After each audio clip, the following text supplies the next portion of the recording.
Hello, everybody. It is quite nice meeting you today. And in this occasion, I would like to tell you that in this semester, we learn something about uh, argumentative writing. Okay, like you know that to argue means to oppose with, meaning that if meaning that it you would like to express your own ideas different from the topic discussed. So it means that you would like to argue, you would like to show your own perspective. That is the argumentative uh, opinion. So in this occasion, you need to express that kind of ideas, that kind of argument in writing. Okay. Well, everybody, I would like to discuss it in bahasa, okay, to make it clear. Oke, jadi di semester ini, oh, what happened with my eyes?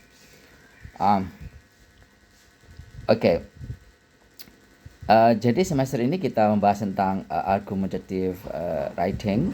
Seperti kalian ketahui, to argue mean to berargumen, melawan atau berbalik pendapat dengan topik yang didiskusikan itu.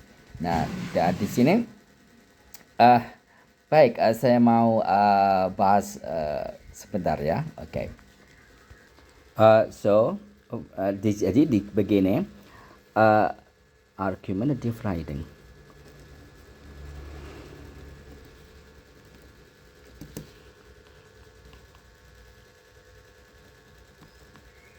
Ya. Nah, coba orang mau berargumentasi, kira-kira tuh yang dibutuhkan tuh apa? Yang pertama itu, dia harus punya cukup vocab. Ya kan? Habis cukup vocab apa?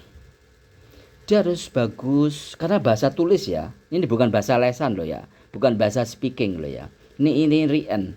Jadi, apalagi dibutuhkan? Grammar. Siapa lagi? Vocab punya, grammar punya. Bagaimana mau berargumen kalau kita itu berpengetahuan sempit? Bagaimana? Jadi, knowledge.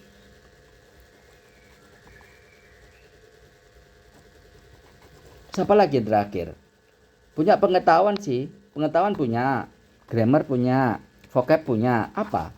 Ya Pak, bagaimana dia menganalisa, bagaimana dia berargumen, bagaimana dia memaparkan itu untuk meyakinkan orang lain bahwa pendapatnya itu adalah benar. Berarti apa itu dia? Critical thinking. Ya toh? Thinking ya. Thinking. Oke. Oke. Nah, jadi ada vocab, ada grammar, ada knowledge, ada critical thinking. Kalau vocab ini berkembang terus, nggak ada akhirnya nih, terus. Meskipun saya sudah sekian lama belajar Inggris, tetap berkembang. Belajar terus vocab, dengar terus. Karena apa? Ya bahasa itu vocabulary, apalagi bahasa Inggris nggak terbatas, banyak banget. Nah, grammar juga kalian sudah pelajari ya kan? Di TOEFL kemarin ya toh? Sudah. Nah, nanti sambil jalan juga belajar. Nah, knowledge-nya mana? Nah, ini knowledge itu orang kan beda-beda. Knowledge itu kan dari input, ya kan? Dari input tahu input itu loh, informasi gitu loh ya. Nah kalau misalnya nggak tahu, nggak sering baca, nggak pernah ya, nggak apa ya, nggak dapat input, terus masuk ngarang menghayal gitu, masuk menghayal saya masuk sembuh. Nah kemudian critical thinkingnya. Nah bagaimana kita mengaitkan antara satu ideas ke ideas lain untuk menuju satu main ideas ya kan, untuk meyakinkan pada pembaca bahwa argumenmu itu disupport oleh berbagai data demikian. Nah itu kan butuh keterampilan thinking.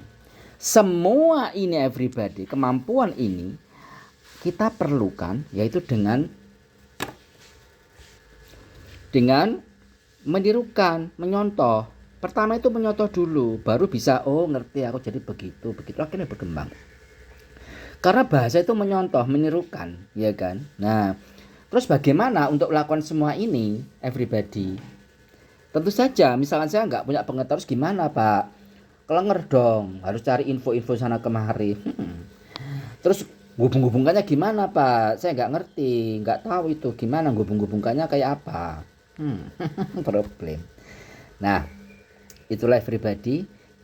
Itu kalau itu pertanyaanmu itu zaman saya dulu, ya kan? Kalau ada pertanyaan seperti itu pertanyaan untuk orang seperti saya. Karena waktu itu nggak ada internet, ya kan? Nah, everybody. Nah, sekarang ini sudah zaman maju. Ada Quillbot. Saya mau mengajari ini pakai Quillbot, ya. Itu ada paraphraser, ada grammar checker, ada plagiarism checker, ada AI detector, summarizer, citation generator. Nah, everybody, pertanyaan saya, kalau sudah ada alat seperti itu, lalu bagaimana dengan kita sebagai manusia? Masuk klik sana sini sehingga otak kita nggak jalan, kemudian pola berpikir kita sudah terkuasai oleh aplikasi seperti itu. Silakan berpendapat karena saya nanti mau pakai itu. Tapi harapan saya kalian pinter, tapi dengan menggunakan melalui aplikasi itu. Silakan berpendapat di grup. Oke, saya tunggu. Thank you.